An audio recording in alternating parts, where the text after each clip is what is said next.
Amém, irmãos? Então nós temos tratado aí sobre esse tema, né? Como a gente faz, aquele checklist.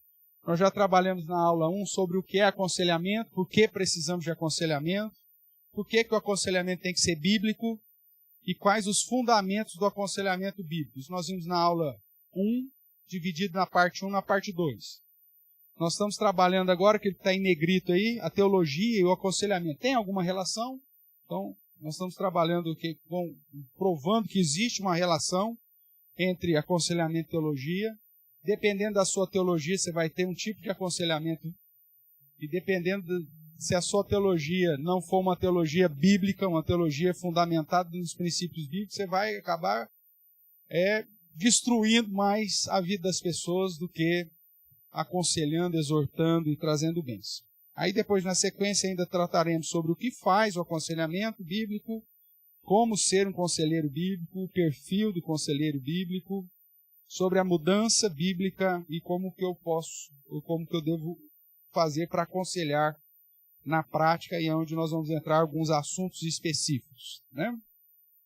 Dentro, então, do nosso tema aí, nós vimos que o aconselhamento bíblico é extremamente dependente da teologia, e vimos que a nossa teologia determina, portanto, a prática do aconselhamento bíblico. Se nós temos uma teologia ruim, uma teologia sem base bíblica, nosso aconselhamento também assim o será. Né? E é por isso que muitas vezes você vai para algumas denominações cuja teologia se baseia em falácias e não nas escrituras. E aí você tem um exemplo, vamos lá, uma denominação fundamentada na teologia da prosperidade, que diz que o crente não pode sofrer, e que se o crente está sofrendo, ou é porque ele está com encosto, uma ação de Satanás, né? Ou porque foi feito um trabalho para ele. Não é fruto do pecado dele, de que ele tem que lutar contra isso. Então, simplesmente vai falar para o cara, você está com problema? Sim, isso aí é um trabalho que fizeram para você. Tem que fazer um desencapetamento, participar aí dos cultos de libertação, e vai dar tudo certo. Só que são 52 cultos de libertação, e você tem que fazer uma campanha aí, você tem que fazer um sacrifício, né?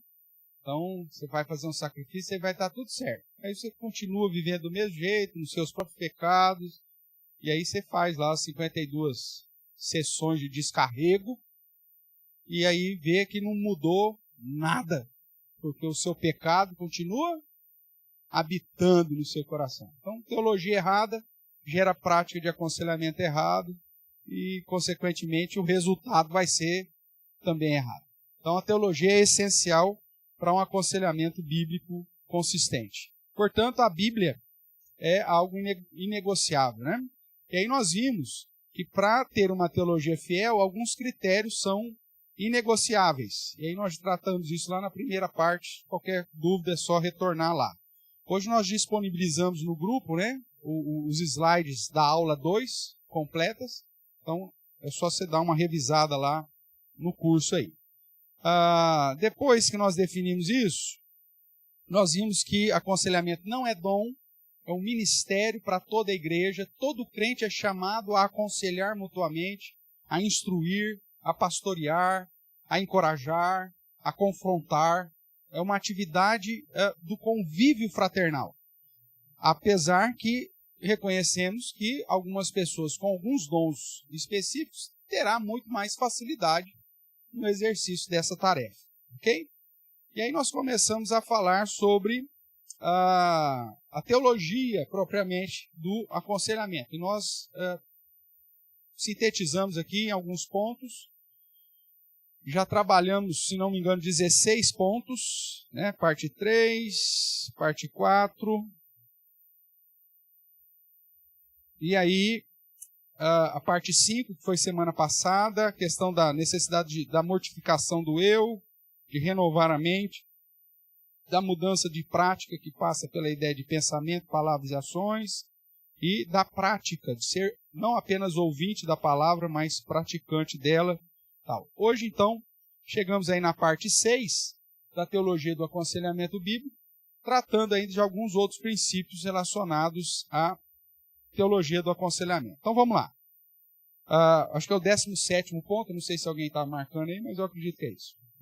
Então vamos lá. Dentro da teologia do aconselhamento, nós vemos que Deus, quando nos criou, Ele nos deu alguns mandatos, algumas ordens. E eu convido você a abrir a Bíblia lá em Gênesis, capítulo 1. Nós já estudamos isso há algum tempo, sobre os mandatos de Deus. E basicamente, como está aí entre parênteses, nós temos 3 mandatos. Mandato social, cultural e espiritual. Quando você observa lá, Gênesis capítulo 1,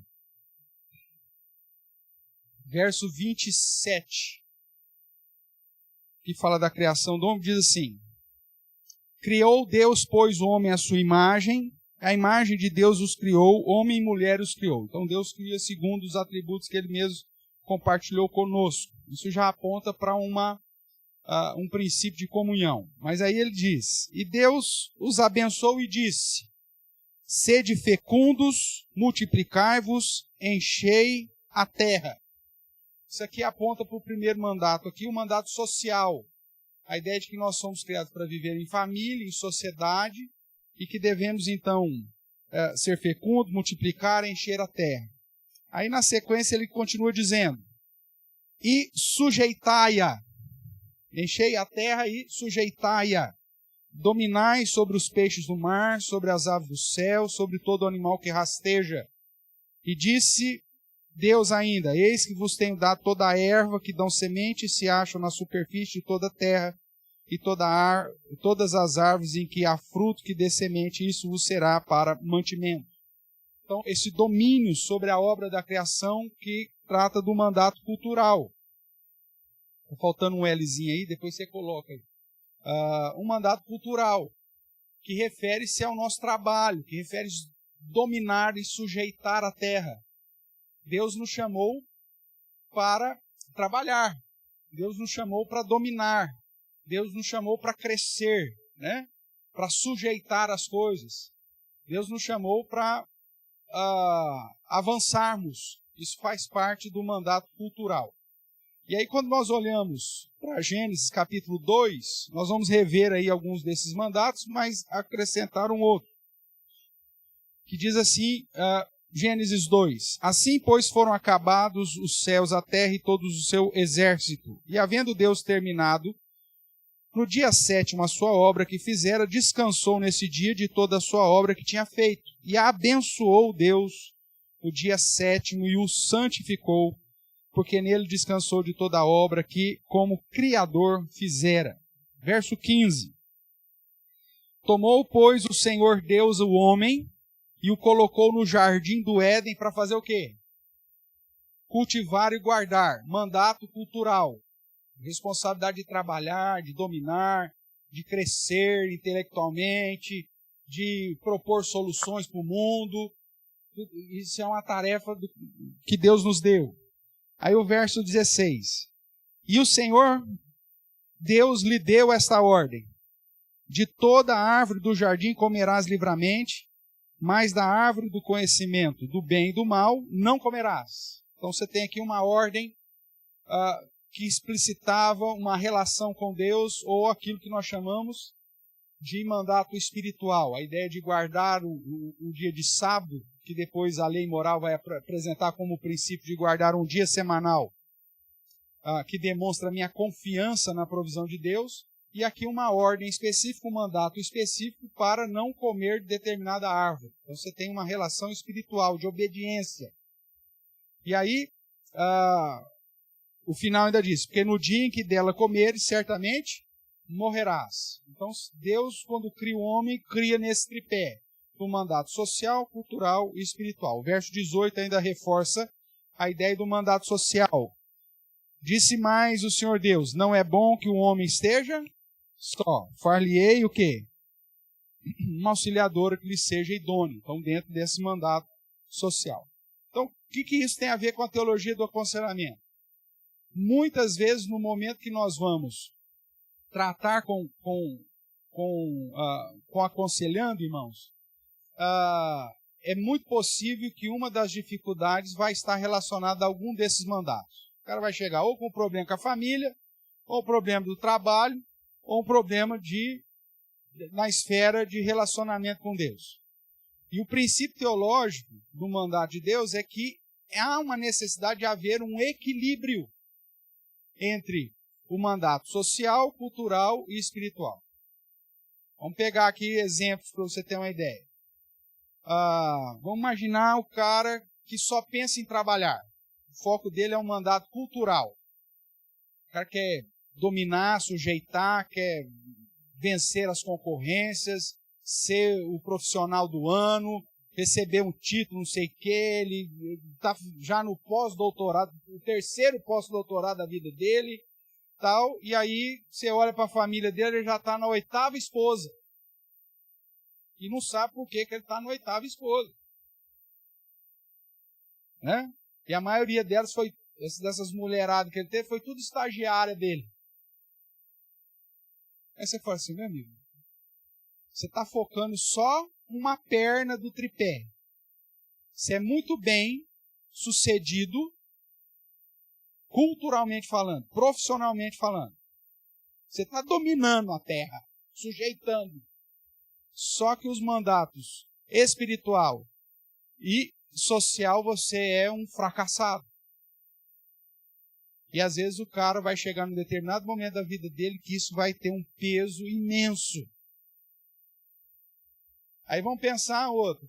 Ele é um ótimo pai, pastor. Nossa, só que vagabundo. Não levanta uma palha. Olha, ele fala assim, não pode deixar, eu vou ficar aqui em casa. Mas, pensa num cara que não quer trabalhar. A gente arranja serviço para ele fica 2 dias em cada serviço. Aí ele fala assim, não, mas eu amo a minha família. Tem 7 filhos já, que ele só fica em casa, né, dando atenção para a esposa. É um marido, sim, carinhoso, amável, ama a família, só que um vagabundo. O que vai acontecer? Depende de Bolsa Família, né, Bolsa Gás, ajuda da igreja, cesta básica, do centro espírita, da região da boa vontade, todo mundo, mas porque o cara é um vagabundo miserável, não gosta de trabalhar. Uma hora esse negócio vai dar o quê? Um problemão. Né? Porque os 7 filhos vão ter necessidades, dali a pouco vai criar uma situação, olha para o pai, vê que o pai não domina nada, o pai é um banana, né? Isso aí vai gerar um problema nas outras esferas. Então, no aconselhamento, às vezes você vai identificar que a pessoa, nesse tripé que tem que estar em equilíbrio na vida, o cara está falhando. Né? Ou então o cara é um bom trabalhador, é um cara de família, só que ele não quer saber de Deus. Ele não tem comunhão com Deus, ele não quer cumprir os mandatos espirituais, ele não é o sacerdote do lar.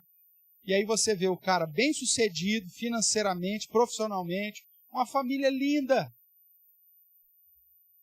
Esposa, com filhos, tudo aparentemente bem, só que ele não cuida espiritualmente da família. E dali a pouco você vê tragédias acontecendo na vida desse cara, os filhos, cada um escolhendo caminhos tortuosos, e aquela família onde o cara tem recurso, tem dinheiro, tem uma casa, investiu na família, ele vê agora essas pessoas, ou os filhos, totalmente perdidos, sem noção nenhuma da vida, e ele está gastando mais com psicólogo, né, no tratamento dos adolescentes dele lá, do que com a manutenção do iate dele lá na Marina de Santos. Por quê? Porque o cara negligenciou um dos pilares. Então, o aconselhamento ele vai trabalhar com a ideia de que, teologicamente, nós fomos criados para ter um equilíbrio, tanto na questão familiar, social, quanto na questão espiritual, como na questão profissional ou cultural. Se nós focarmos mais dessas áreas, provavelmente 2 pontos não permanecem em pé, né? O tripé é o que permanece, faz de uma maneira perfeita a manutenção. Se faltou uma dessas colunas, vai gerar algum tipo de problema. E às vezes no trato do aconselhamento, dependendo do caso, na primeira conversa você já vai identificar qual o mandato que ele está negligenciando, e aí os possíveis problemas que essa negligência pode acontecer. Tudo bem? Então, teologicamente, não podemos negligenciar as ordens que o próprio Deus nos deu, isso desde lá do Jardim do Éden, né?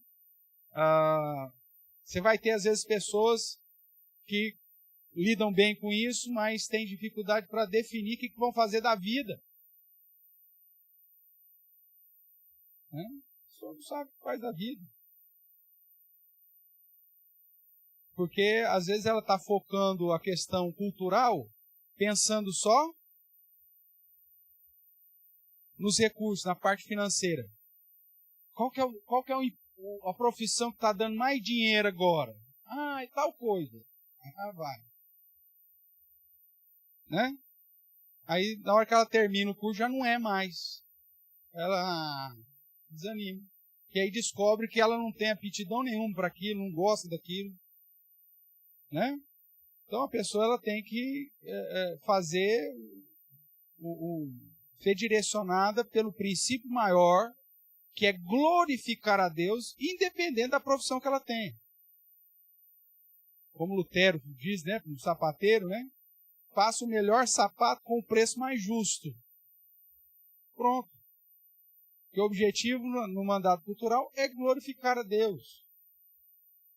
Quando nós pensamos usar o mandato cultural de um modo desvirtuado, pensando somente em riqueza, em recurso financeiro, pode ser que nós seremos infelizes. E aí vamos ficar patinando. Né? Aí você fala, nossa, fulano tem 24 profissões, mas não trabalha nenhuma. Depois nada dá certo para ele. E, claro, ele está usando a motivação errada para correr atrás das profissões. E aí você pega um cara que mal lá, fez o cursinho técnico lá, começa a trabalhar, e o cara supre as suas necessidades, justamente porque está fazendo para a glória de Deus. A preocupação dele é, Senhor, dá o pão nosso cada dia. Enquanto que o outro está lá com a ganância, doido para ficar rico, não consegue nada na vida. Tem várias histórias assim, certamente você já conhece, né? Um primo, um cunhado, né? Que provavelmente se enquadra aqui nessa história. O que esse cara precisa? Ele precisa ser aconselhado quanto aos mandatos de Deus.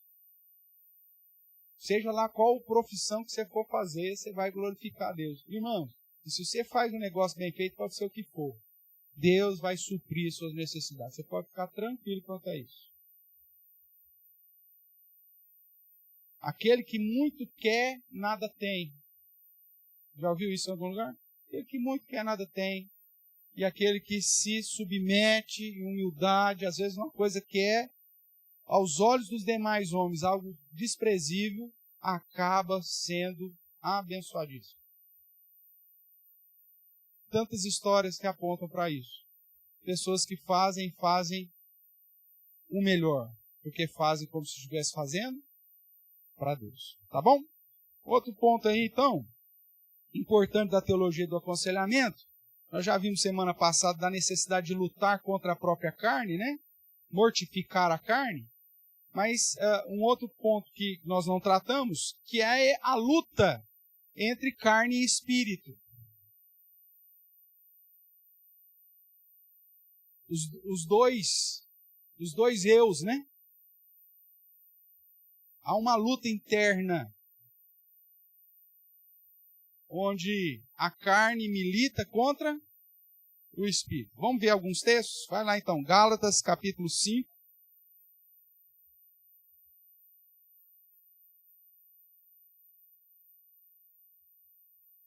No verso 16 em diante, ele vai dizer assim: digo, porém, andai no espírito, e jamais satisfareis a concupiscência da carne. Porque a carne milita contra quem? Contra o espírito contra a carne, porque são opostos entre si, para que não façais o que porventura seja do vosso querer. Mas se sois guiados pelo Espírito, não estáis sob a lei. Ora, as obras da carne são conhecidas e são prostituição, impureza, lascívia, idolatria, feitiçaria, inimizades, porfias, ciúmes, iras, discórdias, dissensões, facções, que aqui pode ser traduzido por heresias, invejas, bebedices, glutonarias, e coisas semelhantes a essa, a respeito das quais eu vos declaro, como já outrora vos preveni, que não herdarão o reino de Deus e que tais coisas praticam. Mas o fruto do Espírito é amor, alegria, paz, longanimidade, benignidade, bondade, fidelidade, mansidão, domínio próprio. Contra essas coisas não há lei. E os que são de Cristo crucificaram a carne com as suas paixões e concupiscências. Aqui ele trata da luta da carne contra o Espírito. Mas nós vamos ver outros textos que ele vai tratar dessa questão do velho homem e do novo homem, né? Essa luta entre o velho homem e o novo homem. Vamos agora para Efésios, um pouquinho à frente aí, no capítulo 4, isso talvez vai ficar um pouco mais claro agora, quando ele diz assim, verso 24, e vos revistais do novo homem, criado segundo Deus em justiça e retidão precedentes da verdade. Lá no verso 22 ele já nos falou, né? No sentido que quanto ao trato passado, vos despojeis do velho homem. Então veja, despojar do velho homem e revestir do novo. Mas às vezes nesse processo, o velho homem e o novo homem estão em luta. Né? Verso, capítulo 5, verso 8. Ele vai dizer assim, pois outrora erais trevas, porém agora sois o quê? Luz no Senhor. Andai como filhos da luz. Então veja, o velho homem era o homem das trevas, agora em Cristo eu sou da luz. Mas em algum momento esse negócio vai entrar em atrito. Né? O meu velho homem, inclinado para as obras da carne, vão entrar em conflito com o novo homem, que deseja o fruto do Espírito.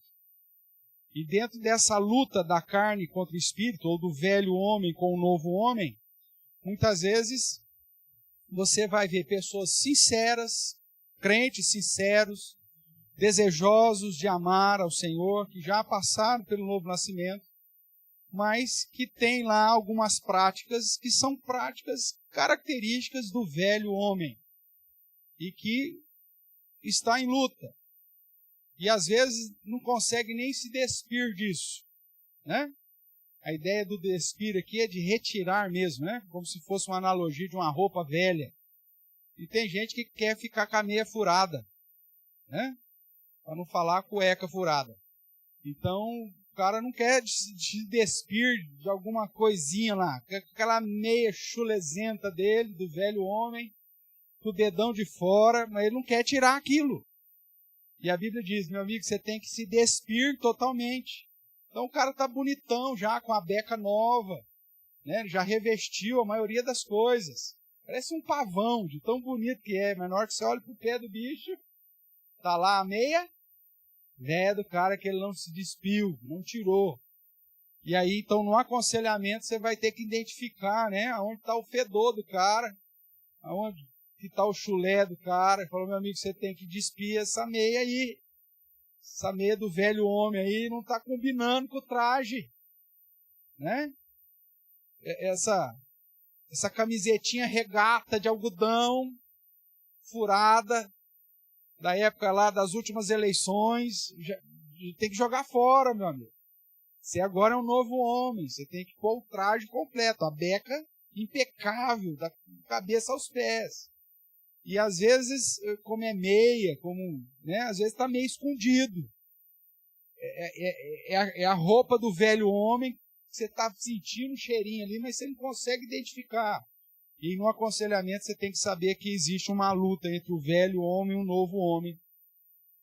E que muitas vezes nós vamos ter que desmascarar a pessoa para que ela entenda que aquela prática não é condizente mais com o novo homem.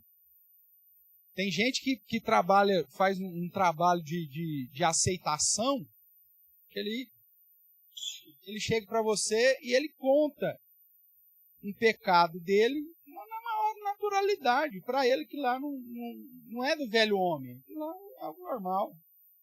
E aí você tem que trabalhar com o problema, amigo, isso aí é do velho homem, isso aí nós precisamos despir disso aí, né? Às vezes chega a ser cômico.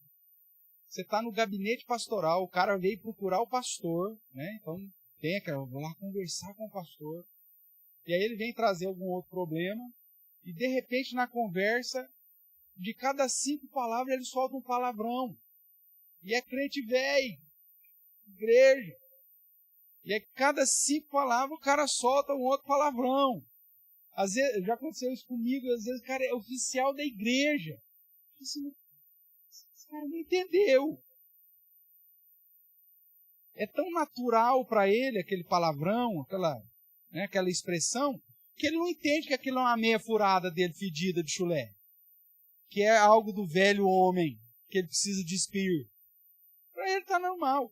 E corre o risco do cara, um dia você dá a oportunidade do cara fazer uma liturgia no culto, ele chega e pá, solta, porque está natural para ele. Faz parte do modelo, aquela meia furada dele. Então, às vezes, como conselheiro, você vai ter que chamar a atenção. Às vezes a pessoa vem de uma outra religião, né? Principalmente dentro do contexto brasileiro, até cultural, né? O catolicismo. E a pessoa já está há anos na igreja. E aí você está conversando com ela, ela fala assim, nossa senhora, pastor. Falo, nossa não, pode ser sua, minha. Não é não. Não põe nossa, não põe esse trem no meio aqui não. Ela não é minha senhora não, eu tenho um senhor. Senhora eu não tenho nenhuma. Aí a pessoa, nossa, é o jeito de falar, né? Cultural, né? Pô, mas você já está há anos na igreja. Isso aí é o quê? É velho? Velho homem. Está ali, enrustido, é uma meia furada velha. Que ela precisa despir. Então, está ciente que esse conflito não é instantâneo. Me converti, toda a roupa velha sumiu e apareceu. Não. É um processo de despir e revestir.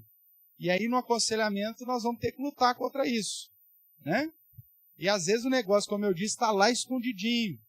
Não consegue observar assim facilmente. Então, dá um trabalho. Vamos ver aí então a solução em Efésios 5:18. E ele vai dizer, então não vos embriagueis com vinho, no qual há dissolução, mas enchei-vos do Espírito. Então, a vida cheia do Espírito é a maneira que eu tenho para vencer o velho homem que é inclinado para as obras da carne. Como que eu faço isso? Falando entre vós com salmos, entoando e louvando de coração o Senhor com hinos e cânticos espirituais. Dessa maneira eu me encho do Espírito, aquilo que eu chamo aqui de vida de adoração, né? Dando sempre graças por tudo a nosso Deus, uma vida de gratidão, parar de reclamar da vida, de murmurar de tudo, né? E sujeitando-vos uns aos outros, a vida de sujeição, ou seja, onde eu vou glorificar a Deus e submetendo aos outros. E aí ele vai abrir o leque aqui, ele mostra a esposa sendo submissa ao marido, o marido amando a esposa, os filhos obedecendo o pai, os pais ensinando os filhos, não provocando os filhos à ira, os servos trabalhando e servindo como se fosse ao Senhor, e o patrão também agindo de modo justo e correto com os escravos ou os empregados. Tudo bem? Então veja, são práticas para me encher do Espírito e, consequentemente, vencer essa luta do velho homem com o novo homem. Vamos dar uma olhadinha em Tiago agora.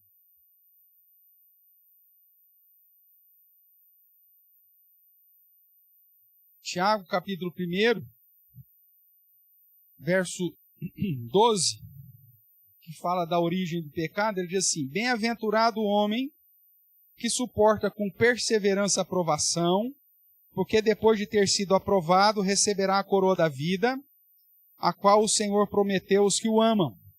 Ninguém, ao ser tentado, diga, sou tentado por Deus, porque Deus não pode ser tentado pelo mal, e Ele mesmo a ninguém tenta. Ao contrário, cada um é tentado por quê?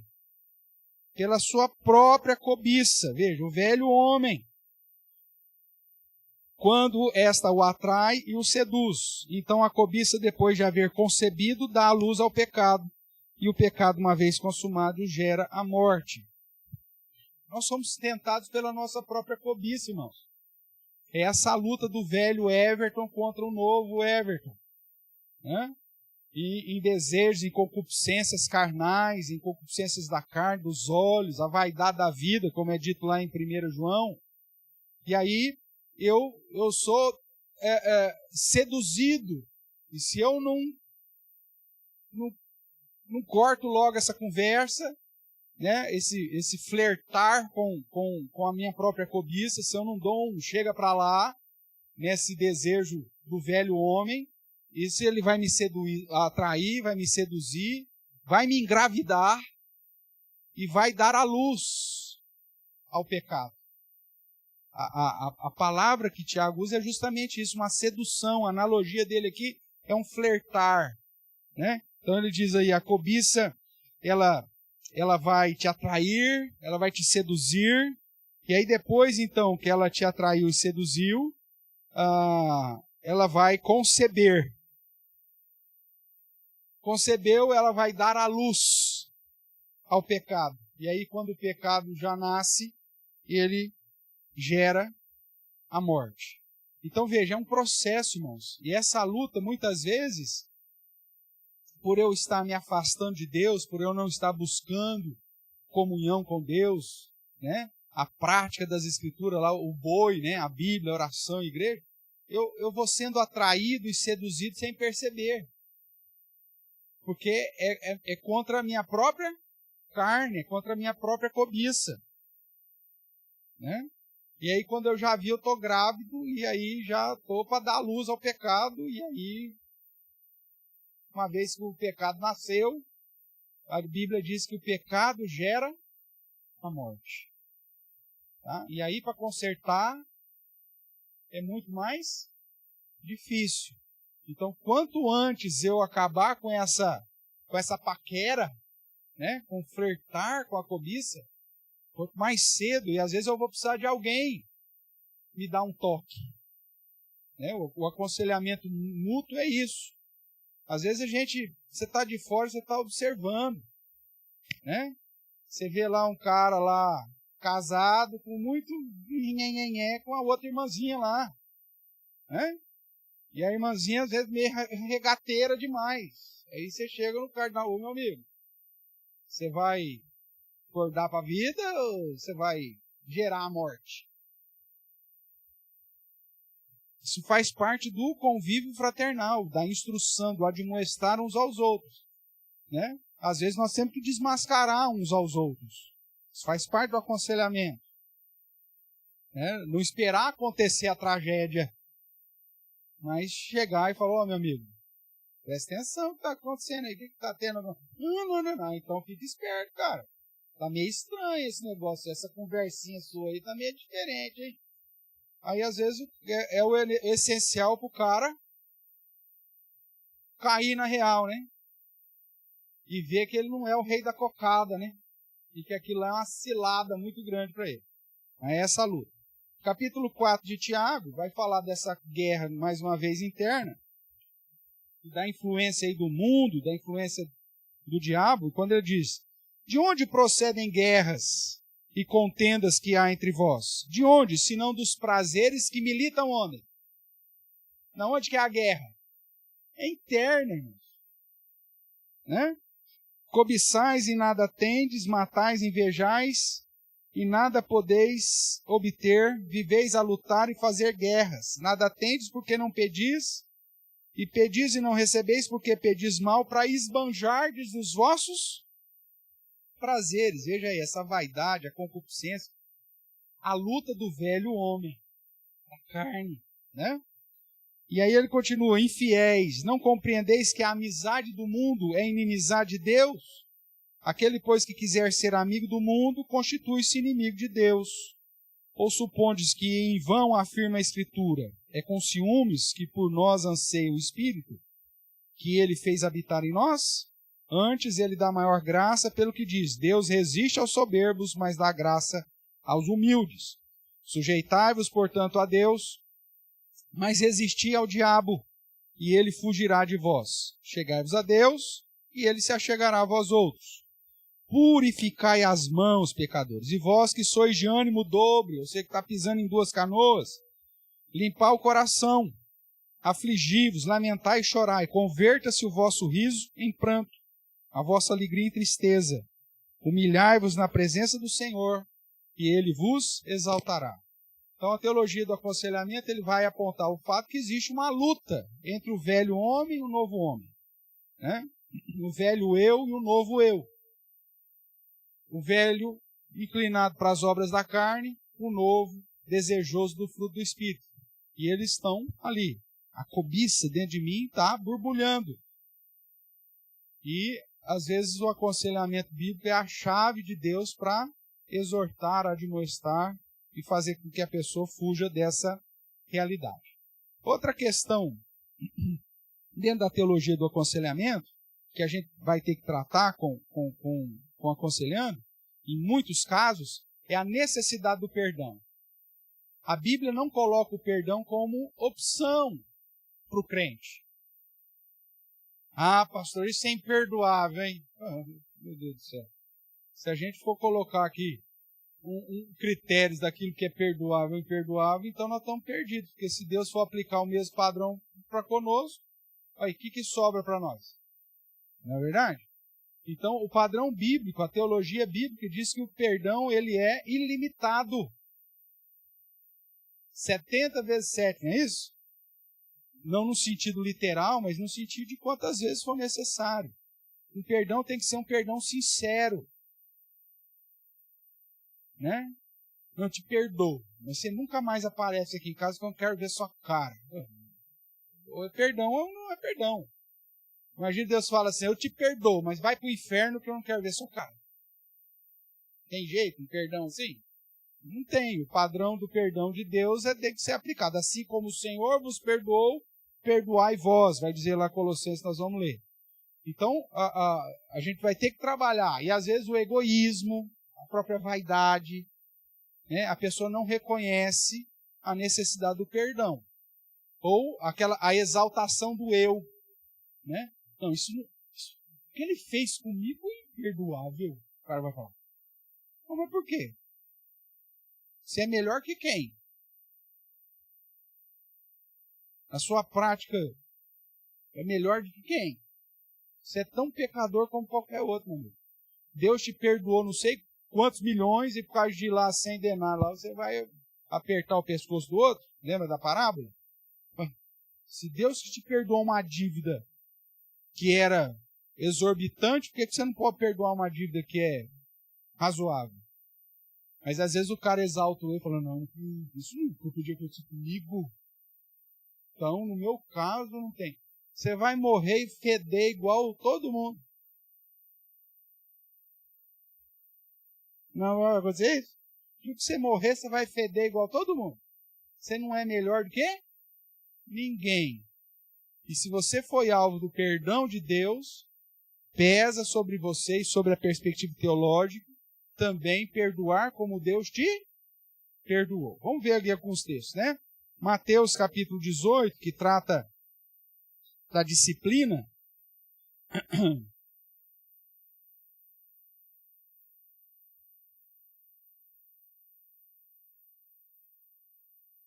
Você vai ver aqui um padrão nas Escrituras de tentar recuperar o irmão. O problema é que se o cara não se arrepende, né? Então esse cara ele não quer perdoar nem ser perdoado. É um cara obstinado na prática do pecado. Então, porque o foco é, se o teu irmão pecar contra ti, veja, não é você que pecou contra ele, é ele que pecou contra ti. Ele pecou contra mim, eu não quero nem ver a cara dele. Não, o padrão bíblico é, o cara pecou contra você, então vai lá para tentar resolver esse problema. Vai lá, tenta ganhar o teu irmão. Agora, se ele ficar obstinado no pecado, aí não tem jeito. É o processo. Mas a busca da reconciliação sempre deve partir da gente. Aí você recebe o cara para o aconselhamento, ele fala assim, ó pastor, fulano fez isso comigo, não quero nem vê-lo. Mas por que você parou de vir na igreja? Não, enquanto o fulano estiver vindo nessa igreja, não vem mais. O que aconteceu? Pegou um dinheiro emprestado e não pagou. Não, vamos resolver, vamos tentar conversar com o cara, vamos resolver esse problema. Você foi falar com o cara? Não, não quero nem ver o cara. E se eu estiver entrando na igreja e ver esse cara aí, eu nem sei o que eu faço. Meu Deus do céu, o que é isso? Veja, a exaltação do eu, a falta do entendimento sobre o perdão. Tá? Então vamos lá, Mateus 18. Se teu irmão pecar contra ti, vai falar com ele, arguí-lo entre ti e ele só. Se ele te ouvir, ganhaste a teu irmão. Resolveu o problema, pagou a dívida, devolveu o que pegou, pediu perdão, pronto. Resolveu o problema. Se ele te ouvir, ganhaste o irmão. Se, porém, não te ouvir, desiste desse irmão? Não. Toma ainda contigo uma ou duas pessoas, para que pelo depoimento de 2 ou 3 testemunhas, toda a palavra se estabeleça. E se ele, então, não atender, aí você vai, inclusive, mais um terceiro passo. Diz a igreja. E se recusar ouvir também a igreja, aí tudo bem, considera ele como gentio publicano. O cara não quer se reconciliar, entrar dentro de um padrão bíblico. Ele está rejeitando a Cristo e o padrão bíblico. No que depender de vós, tem de paz com todos os homens. Assim que Paulo nos ensina. Eu fiz o que é possível para ganhar um irmão. Ele não quis, pastor.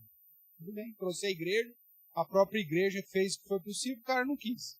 E aí vem o peso, né, da disciplina eclesiástica que diz, a igreja tem o peso de quando ele desliga um irmão, que mesmo que o cara está nem aí, a igreja lá me excluiu, eu estou nem aí. Você pode estar nem aí. Mas, biblicamente falando, existe um peso que a igreja, instituída pelo Senhor, uma liderança fiel às Escrituras, se o cara te desligar, você é desligado do céu. Mesmo porque já mostrou que você é um cara obstinado na teimosia. Então, muito provavelmente, não é eleito mesmo, né? Então, a ideia de que nem salvo é. Então, ele vai dizer aí na sequência, né? Em verdade vos digo, verso 18, que tudo que ligardes na terra terá sido ligado no céu, e tudo que desligares na terra terá sido desligado no céu.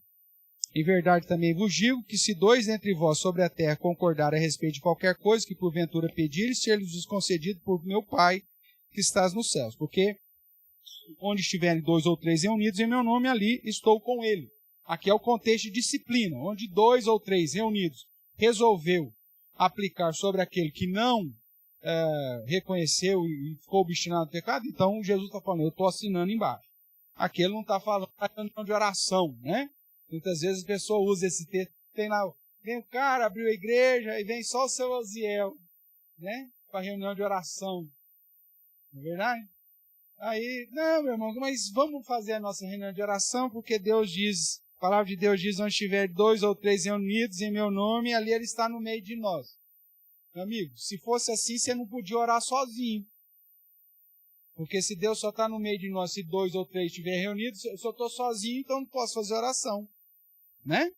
Aqui não está falando de reunião de oração, aqui está falando de um contexto de disciplina. 2 ou 3 concordou sobre aquela situação de ligar ou desligar, Jesus está falando, eu assino embaixo. Porque eu dei essa autoridade para a própria igreja. Tanto que ele continua falando sobre perdão depois. Verso 21. Então Pedro aproximou-se e lhe perguntou, Senhor, até quantas vezes meu irmão pecará contra mim, para que eu lhe perdoe? Até 7 vezes? Na cabeça de Pedro, 7 vezes já é um número suficiente, não é verdade? Pô, tem que perdoar o cara 7 vezes. Tem mulher que perdoa o marido só na parte da manhã 7 vezes, né? Porque o cara já falou para ele não entrar com o pé sujo em casa, mas o bicho parece uma anta, ele não escuta, e aí já viu como que acontece. Então tem que perdoar. Então, mas para Pedro 7 vezes era suficiente. Aí Jesus respondeu, não te digo até 7 vezes, mas 70 vezes 7. Aí eu sempre brinco, né? Que você tem que comprar uma caderneta, 490 páginas, E aí você vai, cada página, cada vez que a pessoa for, uma para cada pessoa. Uma caderneta para cada pessoa. A pessoa pecou contra ti, você marca. Na hora que bateu os 490, aí você fala só, meu amigo, agora não tem mais perdão para você. É isso que Jesus está ensinando? É lógico que não.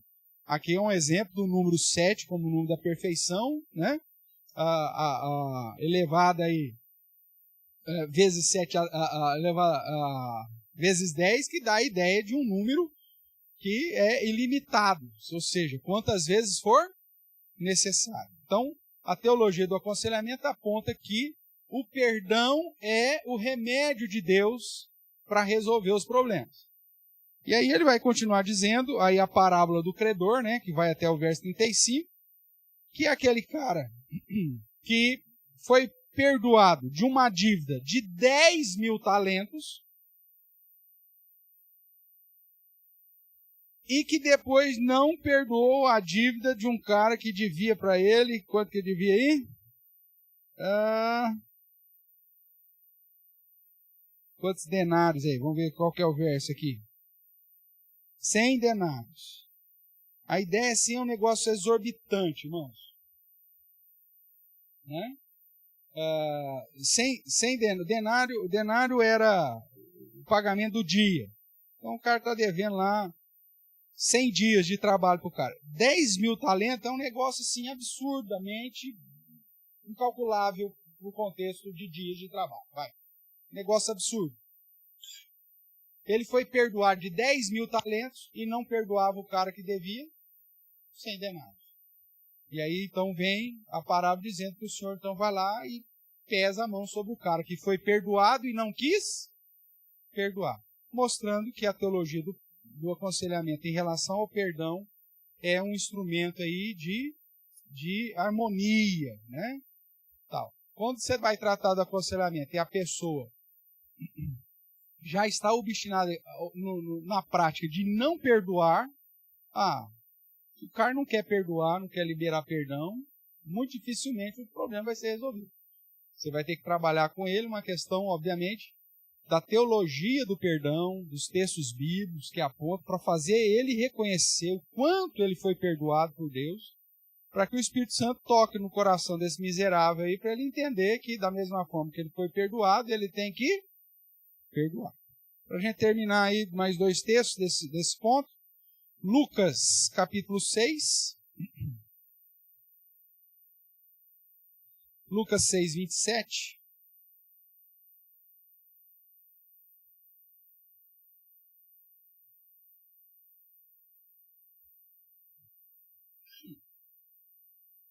Ele vai dizer assim, aqui até o 42, quando ele trata do amor ao próximo e tudo mais. Então vamos lá. Lucas capítulo 6, 27. Digo-vos, porém, a vós outros que me ouvis, amais os vossos inimigos, fazei o bem aos que vos odeiam, bendizei o que vos maldizem, orai pelo que vos caluniam. Ao que te bate numa face, oferece também a outra, e ao que tirar a capa, deixe também levar a túnica. Dá a todo o que te pede, e se alguém levar o que é teu, não antes entremanda. Como quereis que os homens vos façam, assim fazei vós também a eles. Se amais os que vos amam, qual é a vossa recompensa? Porque até os pecadores amam os que os amam. Se fizerdes o bem aos que vos fazem o bem, qual é a vossa recompensa? Até os pecadores fazem isso. Se emprestais àqueles a quem esperais receber, qual é a vossa recompensa? Também os pecadores emprestam aos pecadores para receberem outro tanto. Amai, porém, os vossos inimigos, fazei o bem e emprestai, sem esperar nenhuma paga. Será grande o vosso galardão, e sereis filhos do Altíssimo, pois ele é benigno até para com os ingratos e maus. Sede misericordioso, como também é misericordioso o vosso Pai. Não julgueis e não sereis julgados. Não condeneis e não sereis condenados. Perdoai e sereis perdoados. Dai e dar-se-vos-á. Boa medida, recalcada, sacudida, transbordante. Generosamente vos darão. porque com a medida com que tiverdes medido, vos medirão também. Propôs-lhe também uma parábola. Pode, porventura, um cego guiar outro cego? Não cairão ambos no barranco? O discípulo não está acima do seu mestre. Todo aquele, porém, que for bem instruído, será como o seu mestre. Porque vês tu o argueiro no olho do teu irmão, porém não reparas na trave que está no teu próprio? Como poderás dizer a teu irmão, deixa, irmão, que eu tire o argueiro do teu olho, não vendo tu mesmo a trave que está no teu? Hipócrita, tire primeiro a trave do teu olho, e então verás claramente para tirar o argueiro que está no olho do teu irmão. Veja, irmãos, uma postura de abnegação, uma postura de perdão, de entrega, de amor, que suporta, inclusive, o prejuízo, né? Justamente para buscar harmonia, inclusive com o inimigo, inclusive com aquele que é ingrato, e que a gente, como cristão, muitas vezes não aceita. Não está minha justiça nessa história toda, né? Então, essa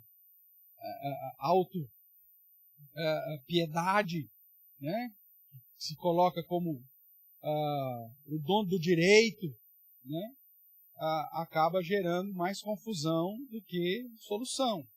E dentro da teologia aí, do aconselhamento, o abrir mão, o suportar, o levar o prejuízo, é um princípio que é tido como um padrão de cristianismo. É lógico que isso não te aponta para dizer, eu vou ser o tonto, né? Vou levar a burdoada de todo mundo. Cara, não é isso que o texto está ensinando. Mas o contexto apresenta a ideia de você sempre estar disposto a abrir mão, a emprestar, a levar o prejuízo, se assim for necessário, para manter aí a comunhão, o bom andamento. Às vezes na família a gente tem que fazer isso, né? Sempre tem um mais espertinho na família. Aí para não criar uma confusão, para não chatear o pai, não chatear a mãe, você não deixa. Só ele quer pegar a coxa do frango, não, tudo bem. A gente fica com curancho, não tem problema, né? Para não ter briga, a mãe fez um macarrão com tanta alegria para receber os irmãos em casa. Aí vai lá, o cara acha que ele tem o direito, né? Tá bom. Em casa lá eu compro frango, eu como o frango inteiro, não tem problema. Então, às vezes, essa ideia de você ser instrumento de paz, né, irmão? Um instrumento de reconciliação. E muitas vezes, isso na teologia do aconselhamento, você vai ter que tratar com o aconselhando, porque ele está já com um senso de direito e de justiça tão aguçado, tão tal, que ele falou, eu não admito isso comigo, onde se fez uma coisa dessa? Ele falou, meu amigo, Deus fala para você amar até o seu inimigo, cara. Você não vai armar seu irmão de sangue. A Bíblia diz para você tolerar, que o verdadeiro amor não procura o seu próprio interesse, que ele não se exaspere, que ele não receite do mal, né, que ele leva o prejuízo. A oportunidade de você demonstrar o amor de Cristo, a oportunidade de você reconciliar a sua família, dar uma alegria para o seu pai, dar uma alegria para a sua mãe, ver os irmãos bem. Então aí você vai ter que trabalhar essa ideia do padrão, do perdão, da abnegação, que é um princípio teológico do aconselhamento. Tudo bem até aqui? Então vamos lá. Último ponto, irmãos. 20º ponto aí. Fazer tudo para a glória de Deus.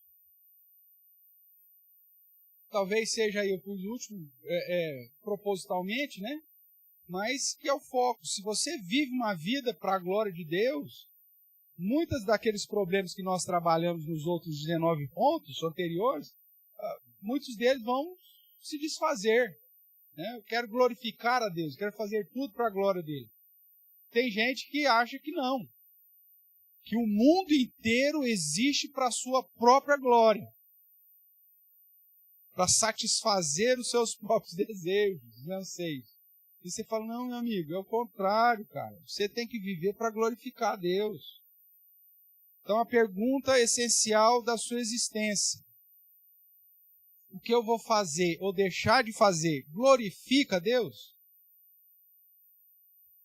Isso aqui é a pergunta essencial, né? Para tudo. O que eu vou fazer ou deixar de fazer glorifica a Deus? Se a resposta for sim, você já sabe a resposta. Você já sabe o que você vai fazer, né? Eu sempre dou aquele exemplo, né? Às vezes a pessoa lá do trabalho, né? Pastor, recebi 2 propostas de trabalho. Uma para ser gerente, outra para ser chão de fábrica. Qual que eu aceito? Depende do trabalho. Você é gerente do quê? Da casa de striptease. Vou gerenciar as meninas. Aí você pergunta, meu amigo, isso glorifica Deus? Uma casa de prostituição, uma casa que vai gerar destruição, você acha que glorifica Deus? Não, então você já sabe, meu amigo, você não vai ser gerente, você vai ser chão de fábrica. Simples. Glorifica Deus ou não glorifica Deus? Você já tem a resposta. O cara chega, estou com um conflito, eu não sei o que eu faço com a vida. Aí essa perguntinha já resolve o seu problema. Na grande maioria dos casos. Não sei se eu largo da minha mulher ou se não largo da minha mulher. O que glorifica Deus, meu amigo? O que glorifica Deus, a Bíblia diz que você tem que amar a sua esposa como Cristo amou a igreja. Pastor, mas ela ficou velha, engordou, ficou feia. E daí? Você está bonitão. Você não envelheceu nada. Você acha que as novinhas estão atrás de você porque você é o gatão. Ou só porque você tem a caminhonete, porque você tem o título do clube, não sei da onde. Acorda, ô miserável. O cara acha que é o rei da cocada. Aí você tem que baixar a bola do cara. Meu amigo, para com isso. O que glorifica Deus? Não, pastor, glorifica eu amar minha esposa. Então vai lá. Paga uma viagem lá pra mulher. Leva ela pra passear. Faz uma surpresa. Vai lá, rouba ela do serviço dela e leva ela para tomar um café com você. E depois sabe falar Deus para onde mais você vai levar ela. Faz um trem diferente. Só que o infeliz quer fazer isso com a amante. Aí depois, mas é que o nosso relacionamento tá frio. Oi. Esquenta. Faz o trem esquentar, cara. A Bíblia manda você amar a sua esposa. A Bíblia manda você se embriagar com as delícias da carícia dela. Então, não. Agora, não, mas você dá a cobiça, né? Então aí você pergunta, glorifica Deus você separar da sua mulher? Não, não glorifica. Então, você já sabe o que tem que fazer. Agora você vai ter que investir para melhorar o seu relacionamento, cara. Para melhorar o seu casamento. Dá um jeito, dá os seus pulos. Deus te deu criatividade. Domina. Né? Sujeite todas as coisas e faz o que tem que fazer. Tudo bem? Então vamos lá. 1 Coríntios 10:31, texto clássico, né? Da glória a Deus aí. Quer comais, quer bebais, ou façais qualquer outra coisa, qualquer. O que diz aí? Portanto, quer comais, quer bebais, ou façais outra coisa qualquer. Fazei tudo para quê? Para a glória de Deus. Colossenses, capítulo 1, verso de número 10. A fim de viverdes de modo digno do Senhor para o seu inteiro agrado, frutificando em toda boa obra e crescendo no pleno conhecimento de Deus. Então veja, vivendo de modo digno do Senhor para o seu inteiro agrado. Ainda no capítulo 3 de Colossenses, verso 1 e 2 diz: Porque se fostes ressuscitados juntamente com Cristo, buscai as coisas lá do alto, onde Cristo vive, assentado à direita de Deus. Pensai nas coisas lá do alto, não nas que são aqui da terra. Né? E o verso 17, ele vai dizer, e tudo o que fizerdes, seja em palavra, seja em ação, fazei-o em nome do Senhor Jesus, dando por ele graças a Deus Pai. Verso 23 ainda. Tudo quanto fizerdes, fazei-o de todo o coração, como para o Senhor, e não para os homens. E aí, para finalizar, o texto de Jó. Vamos dar uma olhadinha lá no texto de Jó. Capítulo 1. Verso 20 a 22. Então, você sabe de tudo que aconteceu com Jó, né? E aí o verso 20 diz, então Jó se levantou, rasgou o seu manto, rapou a cabeça, lançou-se em terra e adorou. E disse, nu saí do ventre da minha mãe e nu voltarei. O Senhor o deu e o Senhor tomou. Bendito seja o nome do Senhor. Em tudo isso Jó não pecou, nem atribuiu a Deus falta alguma. Até quando você vai lamentar, irmãos, alguma situação trágica na sua vida, você tem que fazer para a glória de Deus. Você tem que fazer de um modo que você não peque e nem atribua a Deus falta alguma. Ou seja, faça tudo para a glória de Deus. Até o seu lamento pode ser um lamento que glorifica a Deus. Tudo bem? Aí nós fechamos aí os 20 pontos que apontam para a teologia do aconselhamento e que vão ser aplicados depois, né? Esses 20 pontos a gente vai ter que relembrar eles, trabalhar com eles na medida da aplicação, porque dependendo, cada caso que a gente for tratar, você vai lembrar de um ponto desse, pastor, nós vamos ter que lidar com essa situação aqui, ó. Trabalhar com o aconselhando sobre esse ponto aqui. Né? E aí, trazendo a solução bíblica. Caminhando aí para a nossa conclusão, irmãos. Então, a teologia é uma solução. Nós temos a teologia como solução. O próprio texto lá de João, Jesus diz, né? Conhecereis a verdade e a verdade vos libertará. Nós já vimos que a Bíblia é suficiente para tratar sobre qualquer questão da alma. Nós vimos lá no Salmo 19, verso 7, que a palavra do Senhor é perfeita e restaura a alma. Nós vimos em Provérbio 3, que a palavra do Senhor traz saúde para o meu corpo e refrigério para a minha alma, lá traduzido por ossos, mas é a ideia do meu interior. Então a Bíblia é suficiente para tratar de todas as questões dos seres humanos.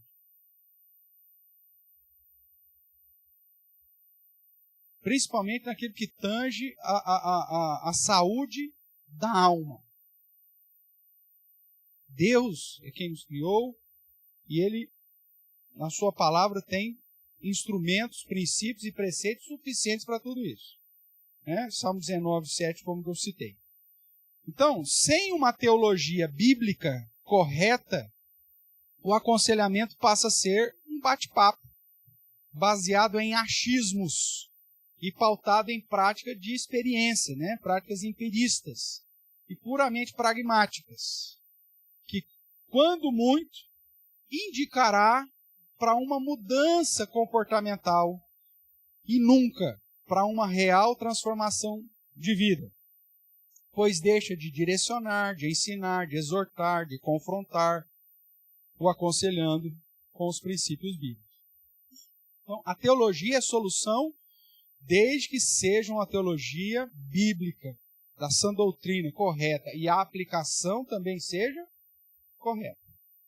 Porque a gente vê que, em especial no século passado, e de um modo muito mais especial no finalzinho do século passado, da década de 70 para frente, as igrejas desprezaram a suficiência das Escrituras e começaram a colocar outras práticas dentro da igreja. Na década de 90, por exemplo, não sei se você se lembra disso, mas houve aí uma avalanche de pastores fazendo psicoterapia, porque ia mudar a legislação e ia acabar com a função de psicoterapeutas. Ou você fazia psicologia, ou você não podia exercer mais nada. E aí, até, sei lá, perto do ano 2000 aí, foi uma correria, porque os pastores todos eles queriam fazer então essa especialização em psicoterapia, que não tem nada a ver com a Bíblia, não tem nada a ver com aconselhamento bíblico. E aí trouxeram isso para os gabinetes. Tanto que muita igreja, nós vamos chamar o pastor fulano de tal, porque ele é pastor e psicoterapeuta. Grande coisa. Porque se o cara não usava o princípio bíblico, meu amigo, não trazia valor nenhum. E muitos pastores acabaram entrando nessa aí, inclusive deixando depois o ministério e atuando só como psicoterapeuta. É lógico, né? Abençoando algumas vidas, é lógico, acontece, mas dentro da proposta de usar as escrituras como suficiente para tratar os problemas das almas dentro da igreja, o cara falhou. Porque ele usava a técnica da psicoterapia e não os princípios da palavra do Senhor. Então a teologia só é uma solução quando usada da maneira correta.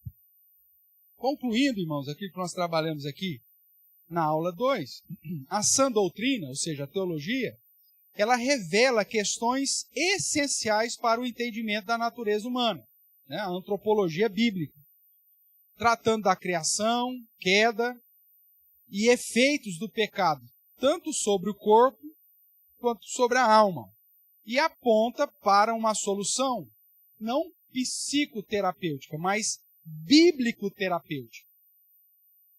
A palavra do Senhor cura, a palavra do Senhor transforma, ela corrige. Lembra lá, voltamos lá para o primeiro texto, um dos primeiros textos, né? De Timóteo 3:16. Toda a Escritura é inspirada por Deus e útil para o ensino, para a correção, para a exortação, para a educação na justiça, a fim de que o homem de Deus seja perfeito, perfeitamente habilitado para toda boa obra. Então, a Bíblia é suficiente, ela é útil, ela foi inspirada para isso. Então, a revelação especial de Deus tem instrumentos suficientes para tratar todas as questões da alma. É essa a proposta do aconselhamento bíblico, baseado tão somente nas Escrituras. A gente vai caminhar bastante um pouquinho sobre isso. Vai ter agora, no meio do ano, né, a nossa conferência de aconselhamento bíblico, do reverendo Jonas vai estar conosco, que vai fundamentar ainda mais esses princípios. E aí surge a grande questão. Pastor, se a Bíblia é suficiente e se o aconselhamento é uma atividade de toda a igreja em mutualidade, ou seja, mutuamente, então eu preciso conhecer teologia, eu preciso estudar a doutrina, eu preciso conhecer o que a palavra de Deus diz, eu preciso ter um conhecimento razoável da palavra de Deus para aplicar essa palavra na vida das pessoas, na educação dos meus filhos, no aconselhamento do meu parente, do meu amigo, do meu irmão. Então a Bíblia, ela se apresenta como solução, mas desde que você utilize corretamente, né? É igual o cara que faz manutenção, né, Adilson? Que tem lá só um alicate. E aí tenta usar o alicate de martelo. Ele pode até conseguir, dependendo da superfície que ele vai martelar, usar lá. Mas vai dar certo esse negócio? Não. Ele tem que ter a ferramenta e usar a ferramenta para o fim específico, para o fim correto. Porque senão ele vai ficar debilitado. Ele precisa ter uma caixa de ferramentas, saber de todas as ferramentas que a Bíblia me dá e utilizar cada ferramenta no lugar certo e do jeito certo. Porque senão eu posso fazer mais estrago do que solução. Então a Bíblia, ela tem autoridade e é suficiente para tratar das questões dos homens e trazer solução para as lutas da alma, desde que usada corretamente, né? Às vezes você vê pessoas usando a Bíblia de uma maneira totalmente fora do contexto e trazendo falsas expectativas e falsas esperanças.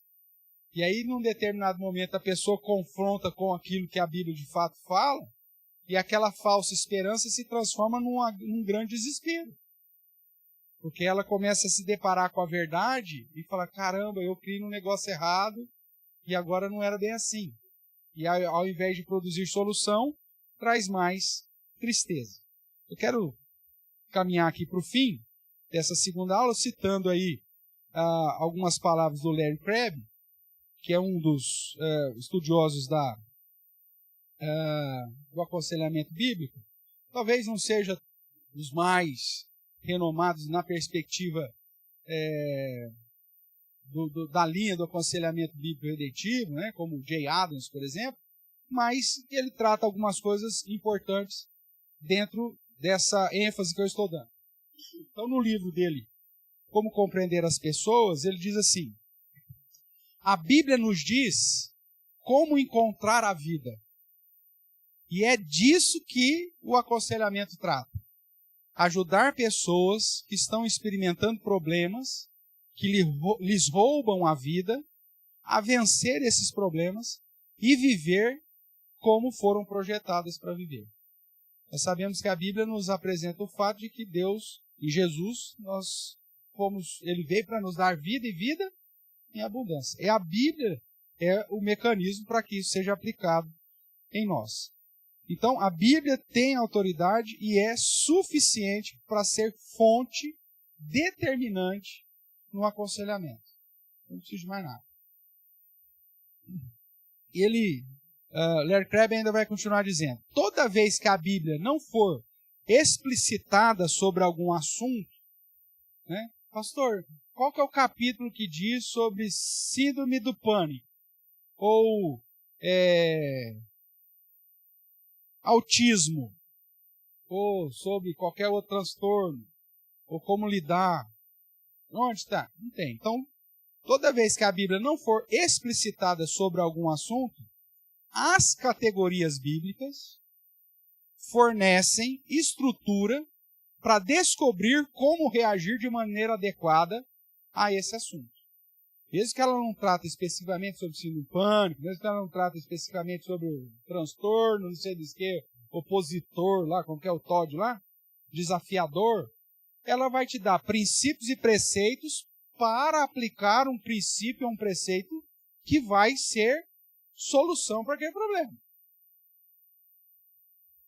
Então, mesmo que ela não trate explicitamente daquele assunto, ela tem recursos suficientes de princípios e preceitos para te dar um direcionamento para aquele assunto específico. Fui claro aqui? Tá. Ele continua dizendo: somente a Bíblia é suficiente para prover respostas e categorias autorizadas de pensamento na determinação de como a vida deve ser vivida. Então, a Bíblia é um instrumento de Deus, revelação de Deus, instrumento suficiente para restaurar a alma, para trazer entendimento da vida e trazer resposta a todas as inclinações, desvios ou situações adversas que têm machucado aí o nosso íntimo e que têm trazido, às vezes, problemas, seja no convívio social, familiar, pessoal, interpessoal. Então, a Bíblia é a palavra de Deus, como nós cremos, e útil para corrigir, para ensinar, para educar, para demonstrar, para transformar, para curar, para restaurar a alma. Por isso, o conhecimento teológico, conhecimento doutrinário, conhecimento da Bíblia é tão necessário e importante para que a gente possa exercer o ministério de aconselhamento de modo a glorificar a Deus e edificar o corpo de Deus, que é o corpo de Cristo, que é a igreja.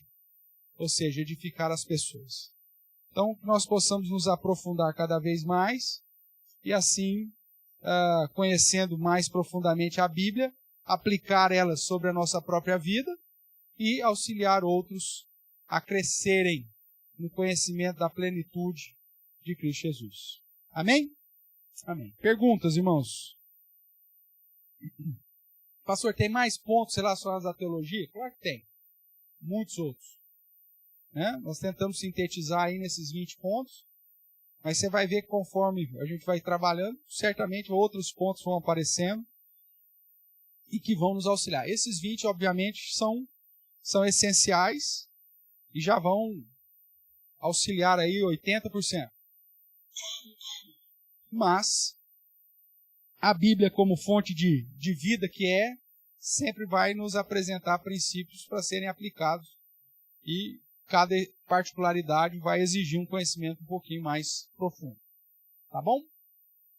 Semana que vem, se Deus permitir, a gente continue aí naquela sequência nossa, né, compreendendo mais a utilização do aconselhamento bíblico. A ideia é que, assim, você revendo, inclusive, as aulas e os princípios que a gente está apresentando, você consiga se autoaconselhar, primeiramente, né? Dentro do princípio lá, tirar primeiro a trave do nosso olho, para depois conseguir tirar o cisco do olho do irmão. Né? Então, o princípio do aconselhamento é esse. Aplica primeiro em mim, para que eu possa ajudar os outros. Tá bom?